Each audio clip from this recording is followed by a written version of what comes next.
ഇപ്പം കന്യാസ്ത്രീ മേഖലയിലും അഭിഷേക മേഖലയിലും സമർപ്പിത മേഖലയ്ക്ക് ഒത്തിരി പ്രശ്നങ്ങളുള്ളവരുണ്ട്. എന്താ കാര്യം? ഈ സമർപ്പണമാണ് പ്രോബ്ലം, വേറെ ഒന്നുമല്ല. ഇവർ അന്ന് സമർപ്പിച്ചിട്ടില്ല, ഇന്ന് സമർപ്പിച്ചിട്ടില്ല. എന്താണെന്നുള്ളത് ആകപ്പാടെ അവർക്കറിയാവുന്നവർ അവർ സ്ത്രീയാണെന്നുള്ളത് മാത്രമേ അവർക്കറിയാൻ പാടുള്ളൂ. വെറും സ്ത്രീയാണ് താനെന്ന് അറിയണ ആൾക്കാരാണ് ആ സ്ത്രീത്വത്തെ പറ്റിയുള്ള പ്രശ്നങ്ങൾ സഭയിലുണ്ടാക്കുന്നത്. വേറെ സ്ത്രീയല്ലല്ലോ. അമ്മയും ഒരു സ്ത്രീയായിരുന്നു. പക്ഷേ എന്തു ചെയ്യും? ഇന്നിപ്പോഴേ വിശുദ്ധ സെബസ്ത്യാനോസ് കൂടെ ഇറങ്ങിയിരിക്കുന്ന സമയമാണ് ഇല്ലേ? ഞാൻ എപ്പോഴും ഓർക്കുകയും സെബസ്ത്യാനോസിൻ്റെ രക്തം എങ്ങനെയാണ് വിശുദ്ധ രക്തമായതെന്ന്. സാധാരണ രക്തമാണ് നമ്മുടെ ഉള്ളതെല്ലാം, പക്ഷേ അത് വിശുദ്ധ രക്തമായി മാറണത് ഈ വിശ്വാസത്തിന് വേണ്ടി കമ്മിറ്റ് ചെയ്യുമ്പോഴാണ്. നമ്മുടെ പുരുഷത്വം അഭിഷേക പുരുഷത്വമായി മാറണത് എങ്ങനെയാണ്? കമ്മിറ്റ്മെൻറ്റാണ്. അത് അമ്മയ്ക്ക് ദൈവം നൽകിയ വെളിപാടാണ്. ഇതാണ് മേരി, അത്യുന്നതിൻ്റെ ശക്തി നിന്നിൽ പ്രവർത്തിക്കണമെങ്കിൽ നീ എന്ത് ചെയ്യണം? നീ സമർപ്പിതയാകണം എന്താ പറയണത്? നീ സമർപ്പിതയാകണം. പക്ഷെ സമർപ്പിതയാകണമെങ്കിൽ ഞാൻ സമർപ്പിക്കുന്നു. ഇപ്പം നമ്മൾ കുർബാനക്കൊക്കെ ഇരിക്കുമ്പോൾ പണ്ടൊക്കെ ഞാൻ ചിരിക്കുമായിരുന്നു. എന്താണെന്നറിയാമോ? നമ്മൾ ഓരോ പള്ളിയിൽ ഓരോ കൊയറുണ്ടാകുമല്ലോ. അപ്പോൾ തന്നെ ഇങ്ങനെ കാസ എടുക്കുമ്പോൾ തന്നെ നമ്മൾ കാസ എടുത്താൽ മതി, അപ്പം തന്നെ ഇവർ പാടുന്നു അതാ സമർപ്പിക്കുന്നു എന്നൊക്കെ പറഞ്ഞ് പാടും. എന്താണ്? എന്നെ സമർപ്പിക്കുന്നു, സർവ്വവും സമർപ്പിക്കുന്നു. ഇതെല്ലാം കള്ളത്തരവാണെന്ന് നമുക്കപ്പോഴറിയാം. ഈ ഒരു സമർപ്പണവും ഇല്ല, ആരെയും സമർപ്പിക്കണില്ല, ഒന്നും സമർപ്പിക്കണില്ലെന്നും അറിയാം. ഇനി എങ്ങാനും മരിപ്പ് കുർബാനക്കാണ് ഇവർ സമർപ്പിക്കുന്ന പാട്ട് പാടണമെന്നുണ്ടെങ്കിൽ കാശ് കൊടുത്തില്ലെങ്കിൽ അവരാരാണ് നമ്മളറിയും. അപ്പോൾ ഇതൊക്കെ എല്ലാ അഭ്യാസങ്ങളാണ് ശരിക്കും.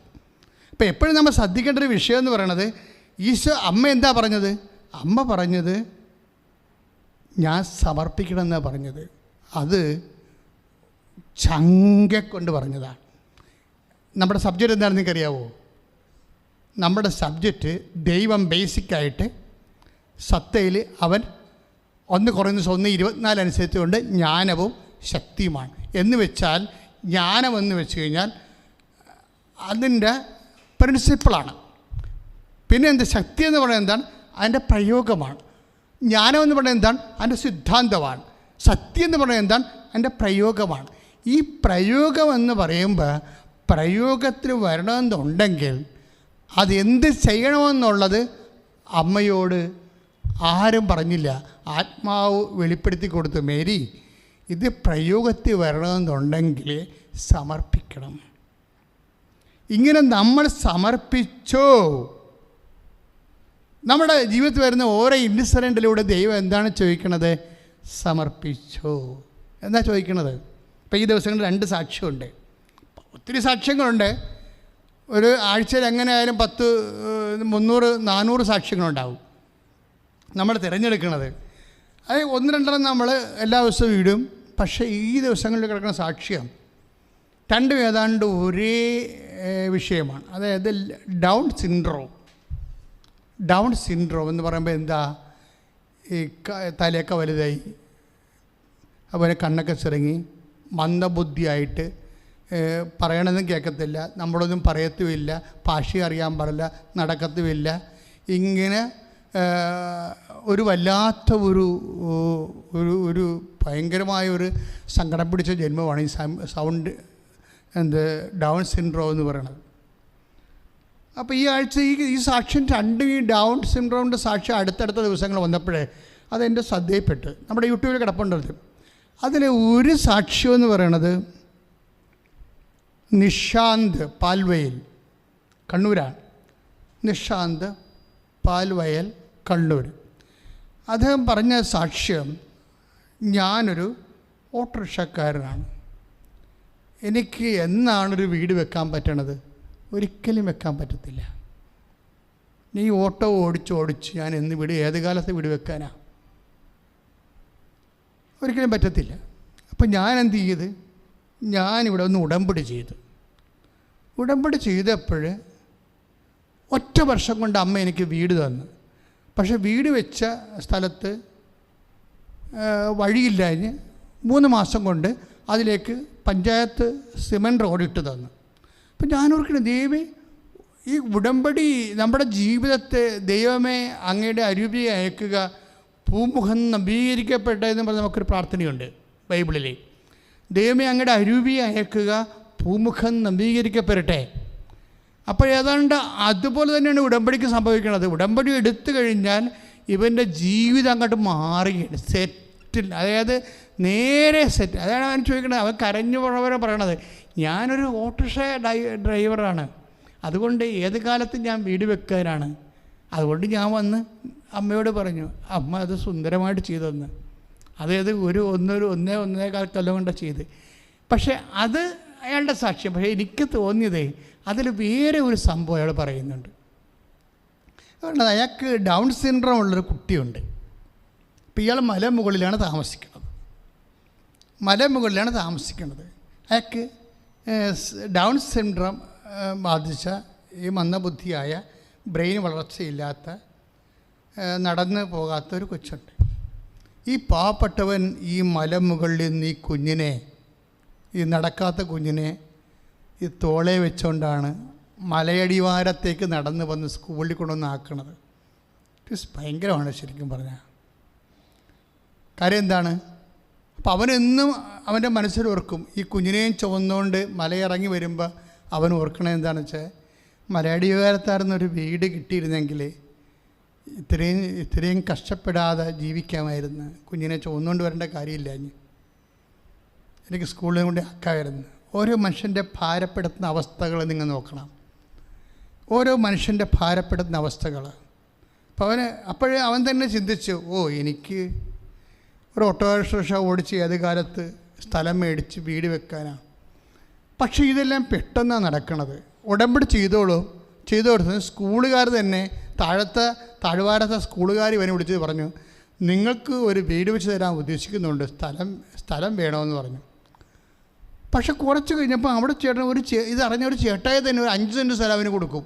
ഇതെല്ലാം ഉടമ്പടിക്ക് ശേഷം നടക്കുന്ന സംഭവമാണ്.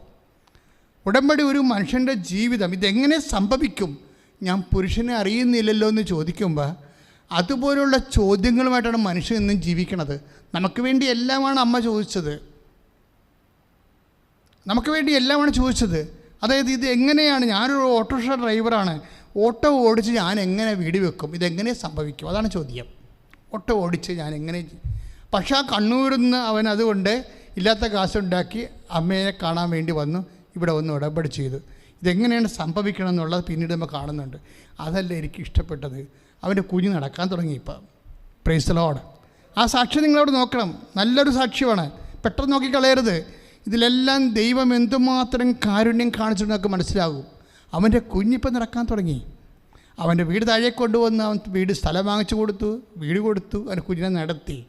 അപ്പം ഞാൻ ഈ സാക്ഷ്യം കേട്ടപ്പോഴേ എൻ്റെ മനസ്സിൽ വന്നതേ, ഈ നിശാന്തിൻ്റെ ജീവിതത്തിലെ 2 ഘട്ടം ഉണ്ടായി. എന്ത് ഘട്ടമാണുള്ളത്? ഒന്ന് കൃപയുടെ ഘട്ടം, രണ്ടാമത്തത് അനുഗ്രഹത്തിൻ്റെ ഘട്ടം. ജനങ്ങൾ ഇപ്പം നിശാന്തിൻ്റെ ജീവിതത്തിൽ 2 ഘട്ടമുണ്ട്. ഒന്ന് കൃപയുടെ ഘട്ടം. അതായത് ഏതാണ്? ദൈവത്തിൻ്റെ ശക്തി ഇവനിലേക്ക് വരുന്ന. ഇപ്പം കുഞ്ഞിനെ കൊണ്ട് ചുമന്നുകൊണ്ട് വരികയും, ഇപ്പം ചുമന്നുകൊണ്ട് വരുമ്പോൾ അവൻ വേറെ എന്താ ചിന്തിക്കണത്? ഈ കുഞ്ഞിനെയും ചുമന്നുകൊണ്ട് മലമുകളിൽ നിന്ന് താഴേക്ക് വരുമ്പോൾ എൻ്റെ ദൈവം എനിക്കൊരു സന്ധിപ്പ് തരും. കാര്യം എൻ്റെ ജീവിതത്തിൻ്റെ ഒരു വരുമാന മാർഗം കൊണ്ട് നടക്കാത്ത കാര്യങ്ങൾ പരിശുദ്ധ അമ്മയാണ് നടത്തുന്നത്. അവർക്ക് വീഞ്ഞില്ല എന്ന് പറയുമ്പോൾ അത് അമ്മ മകനോട് പറയണത് അമ്മയുടെ റോളാണ് നമ്മുടെ ഇല്ലായ്മയൊക്കെ പരിഹരിക്കണത് എന്ന് അവനോട് ഉടമ്പടിയെക്കുറിച്ച് ആരോ പോയി ക്ലാസ് എടുത്ത്. അങ്ങനെയാണ് ഈ മലമുകളിൽ നിന്ന് നിശാന്ത് വരാൻ കാര്യം. ഉടമ്പടിയുടെ സുവിശേഷ പ്രവർത്തകർ ലോകം മുഴുവൻ ഇപ്പം നിറഞ്ഞ് ഓരോരുത്തരുടെ year two year mouth evangelisation നടന്നുകൊണ്ടിരിക്കുകയാണ്. എന്താ കാര്യം എന്നറിയോ? ജനം അനുഭവിച്ചവർ പറയും, പറഞ്ഞവർ വിശ്വാസമുള്ളവർ അത് പറഞ്ഞു കേട്ടെന്ന് കാര്യമില്ല. നമ്മൾക്ക് ഇപ്പോൾ സമർപ്പണമായാലും പറഞ്ഞത് കേൾക്കണമായാലും വാഗ്ദാനം പ്രാപിക്കണതായാലും നമുക്കെന്നാ വേണം? വിശ്വാസം വേണം ഒരു മിനിമം. അതാണ് 4:16 വചനമുണ്ട്, റോമ 4:16. അതിനാൽ ഏറ്റു പറഞ്ഞ് വാഗ്ദാനം നൽകപ്പെട്ടത് വിശ്വാസത്തിന്റെ അടിസ്ഥാനത്തിലാണ്. അതാണ് പ്രശ്നം. ഒന്നുകൂടി പറഞ്ഞേ, അതിനാൽ വാഗ്ദാനം നൽകപ്പെട്ടത് വിശ്വാസത്തിന്റെ അടിസ്ഥാനത്തിൽ. വെറുതെ കൈയും വീശി നടക്കുന്നവർക്ക് വാഗ്ദാനമില്ല. വാഗ്ദാനം എന്ന് പറഞ്ഞാൽ എന്താണ്? വാക്കിൻ്റെ ഉള്ളിൽ ദാനം വെച്ച് നൽകും ദൈവം. എല്ലാ വാക്കിൻ്റെ ഉള്ളിലും ദാനമുണ്ട്.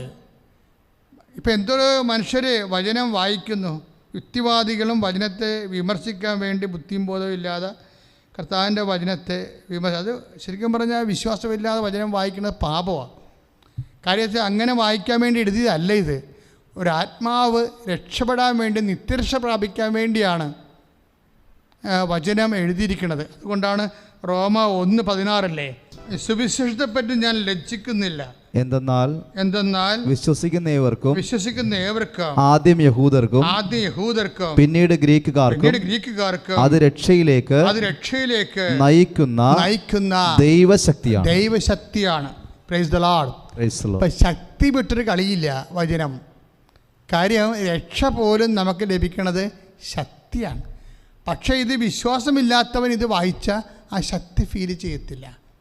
അവൻ സാധാരണ വായിക്കണ പോലെ വായിക്കും. അതാണ് വിഷയം. എന്താ കാര്യം? വിശ്വാസം നൽകപ്പെടുന്നത്, വാഗ്ദാനം നൽകപ്പെടുന്നത് റോമ 4:16 എന്താ പറയണത്? വാഗ്ദാനം നൽകപ്പെടുന്നത് എന്തിൻ്റെ അടിസ്ഥാനത്തിലാണ്? വിശ്വാസത്തിൻ്റെ അടിസ്ഥാനത്തിലാണ്. ഇപ്പം വിശ്വാസത്തിൻ്റെ അടിസ്ഥാനത്തിലാണ് വാഗ്ദാനം നൽകപ്പെടുന്നത്. പക്ഷേ വാഗ്ദാനം നൽകണത് തിയറിയാണ്, ജ്ഞാനമാണത്. വാഗ്ദാനം നൽകണതും വാഗ്ദാനം പ്രാപിക്കണതും 2 കേസാണ്. എത്രയോ 10,000-കണക്കല്ലേ വാഗ്ദാനം നൽകിയിരിക്കണത്. പക്ഷെ പ്രാപിക്കണത് എത്ര പേരാ?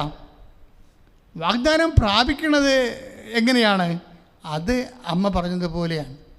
അത്യുന്നതിൻ്റെ ശക്തി നിന്നെ പ്രവർത്തിക്കുമെന്ന് ലൂക്ക 1:35 പറയുമ്പോഴേ അമ്മയ്ക്ക് മനസ്സിലാവും ഇത് വാഗ്ദാനമാണെന്ന്. പക്ഷെ വാഗ്ദാനം എങ്ങനെ പ്രാപിക്കണത്? ഇതാ കർത്താവിൻ്റെ ദാസിയെന്ന് പറഞ്ഞ് സ്വയം സമർപ്പിക്കുമ്പോഴാണ് വാഗ്ദാനം പ്രാപിക്കുന്നത്. ശ്രുതികട്ടെ.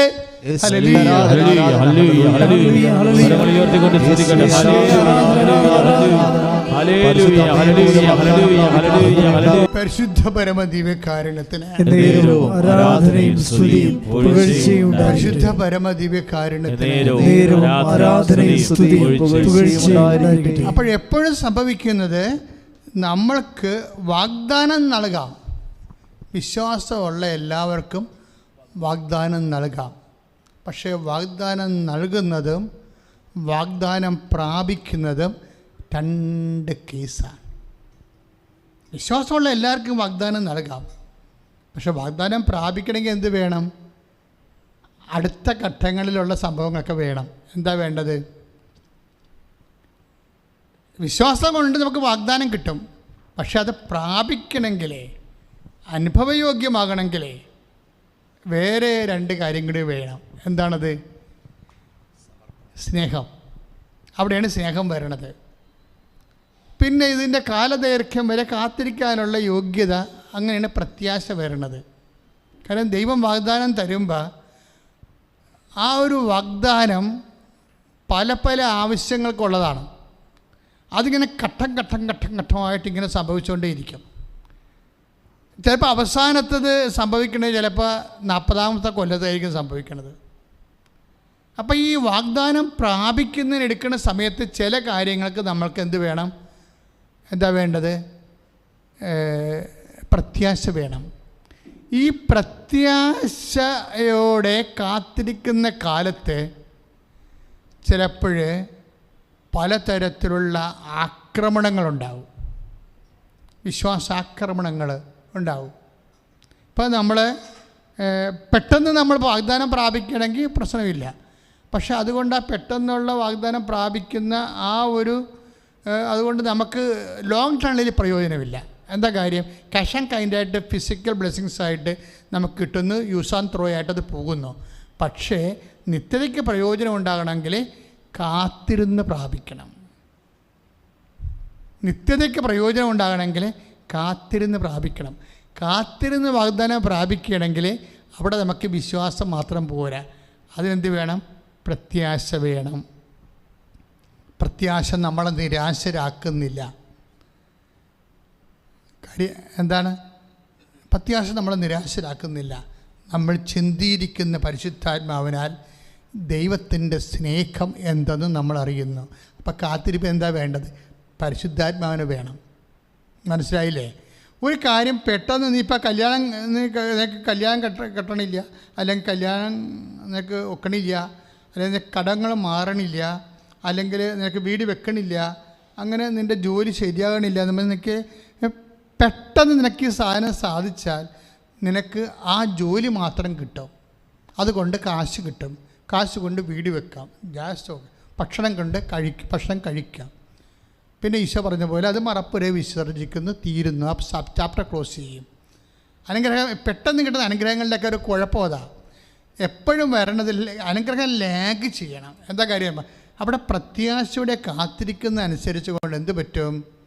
അതോടുകൂടി നമ്മൾ കുറേ ആ വിഷയത്തിൽ സമർപ്പണം. ഈ സമർപ്പണം കൊണ്ട് മാതാപിതാ കർത്താവിൻ്റെ ദാസ്യം എന്ന് പറഞ്ഞില്ലേ, അതാണ് സമർപ്പണം. അങ്ങനെ വചനം പോലെ എന്നിൽ നിറവേറട്ടെ എന്ന് പറഞ്ഞു കഴിഞ്ഞാൽ എബ്രാഹത്തിന് സംഭവിച്ച പോലെ ഒരു 10 കൊല്ലം കഴിഞ്ഞാണ് മറിയം പ്രഗ്നൻ്റ് ആകണമെങ്കിലും അതിന് വരെ മറിയം ഒപ്പിട്ട് കൊടുത്തിരിക്കുകയാണ്. എത്ര കാലം താമസിച്ചാലും അപ്പാ ഞാൻ വെയിറ്റ് ചെയ്തോളാം എന്ന് പറയുകയാണ്. മറിയത്തിൻ്റെ സമർപ്പണത്തിൽ നമുക്ക് സങ്കല്പിക്കാൻ പറ്റാത്ത ഒത്തിരി കാര്യങ്ങളുണ്ടെന്നാണ് ദൈവത്തിൻ്റെ ജ്ഞാനം പ്രവചിക്കുന്നത്, വെളിപ്പെടുത്തുന്നത്. അപ്പാ എബ്രാഹത്തിനെ പോലെയല്ല, നീ എബ്രാഹത്തിനും കുഞ്ഞുങ്ങളെ കൊടുക്കണമെന്ന് പറഞ്ഞപ്പോൾ എബ്രാഹാം ആ കാലത്ത് പോയി അല്പം താമസിച്ചപ്പോൾ വീട്ടുവേലക്കാരത്തെ പ്രാപിച്ചു. അങ്ങനെയുള്ള അഭ്യാസങ്ങളൊന്നും ഞാൻ കാണിക്കത്തില്ല.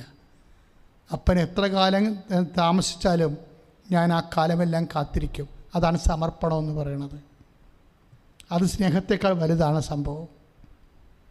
മരിയനെന്ന് പറഞ്ഞു കഴിഞ്ഞാൽ പഠിക്കണമെങ്കിൽ, യേശുവിനെ ദൈവത്തെ പഠിക്കണമെങ്കിൽ മരിയൻ കോളേജിൽ പഠിക്കാതെ നമുക്ക് പഠിക്കാൻ പറ്റത്തില്ല. കാര്യം പഠിക്കാൻ പറ്റും, നമുക്ക് കിട്ടുന്ന തിയറിയാണ്.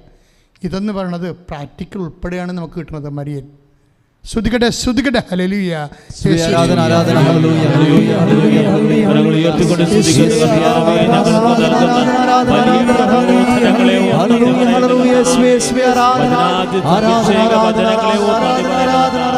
ഉടമ്പടിയെടുത്ത ഓരോ മക്കളെയും സ്പർശിക്കണമേ കർത്താവേ. ഓൺലൈൻ ഉടമ്പടിയെടുത്ത് പ്രാർത്ഥിക്കുന്നവരെ സ്പർശിക്കണമേ കർത്താവേ.